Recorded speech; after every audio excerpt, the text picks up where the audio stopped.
Hello everyone, आज मी बनवलेले आहेत इन्स्टंट अशी इडली। तर त्यासाठी गॅसवर कढई गरम करून घ्यायची, 1 चमचाभर तेल घालून घ्यायचे। तेल छान गरम झालं की मोहरी आणि जिऱ्याची फोडणी करून घ्यायची। इथे मी 2-2 चमचे मुगाची, उडदाची आणि चण्याची डाळ घेतलेली आहे। स्वच्छ धुवून घ्यायची आणि कोरड्या कापडाने पुसून घ्यायची आहे। आता ही देखील आपल्याला यामध्ये घालून घ्यायची। हिरव्या मिरच्या आवडीनुसार घालून घ्यायच्या आहेत। काजूचे काही काप केलेले आहेत ते घालून घ्यायचे। 2 ते 3 मिनिटं हे छान आपल्याला सगळं परतवून घ्यायचे। आणि आता यामध्ये मी रवा घालून घेणार आहे। बारीक रवा घेतलेला आहे, साधारण 2 वाटी इतका रवा यामध्ये घालून घ्यायचा। 2-3 मिनिटं परतवून घ्यायचं आहे। आता हे आपलं इन्स्टंट असं इडली प्रीमिक्स तयार झालेलं आहे। तुम्हाला हवं तर एअरटाईट कंटेनरमध्ये भरून तुम्ही हे जेव्हा गरज असेल तेव्हा इडल्या करण्यासाठी वापर करू शकता।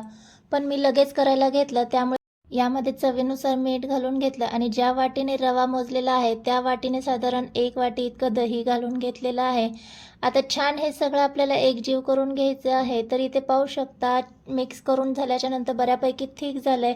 आता त्याच वाटीने आपल्याला यामध्ये पाणी घालून घ्यायचं आहे। तर पाणी घालत असताना गरज लागेल तसंच पाणी घालायचं, एकदम पाणी घालायचं नाही आहे। तर इथे पाहू शकतात, सेम वाटीने मी पूर्ण 1 वाटी पाणी यामध्ये घातलं आणि असं थिक बॅटर तयार झालंय।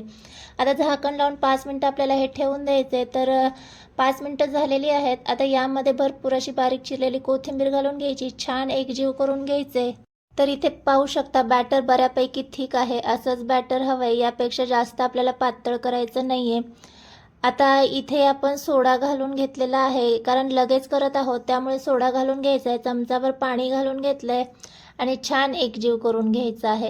इथे मी टिफिनसाठी करत आहे, त्यामुळे थोडंसं अट्रॅक्टिव्हपणा येण्यासाठी मी काय केलं, इडलीची जी प्लेट आहे त्याला ऑइलने ग्रीस करून घेतलं आणि त्यामध्ये काजूचे तुकडे घालून घेतले आणि त्यावर आपल्याला हे बॅटर घालून घ्यायचं आहे। तर अगोदरच गॅसवर मी इडलीचा कुकर गरम करण्यासाठी ठेवलेला होता। आता 10 मिनिटं मीडियम गॅसवर या इडल्या आपल्याला स्टीम करून घ्यायच्या आहेत। 10 मिनिटं झालेली आहेत। तर इथे पाहू शकता, खूप सुंदर अशा आपल्या इडल्या इथे फुललेल्या आहेत।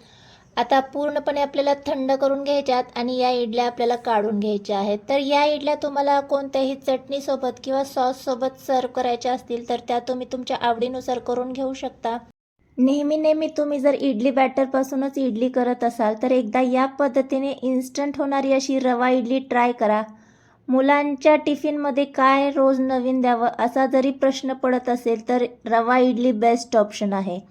टेस्टी आहे, स्पॉन्जी आहे आणि शिवाय हेल्दीही आहे।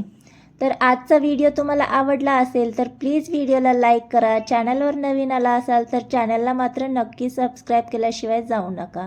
भेटूया नेक्स्ट व्हिडिओमध्ये।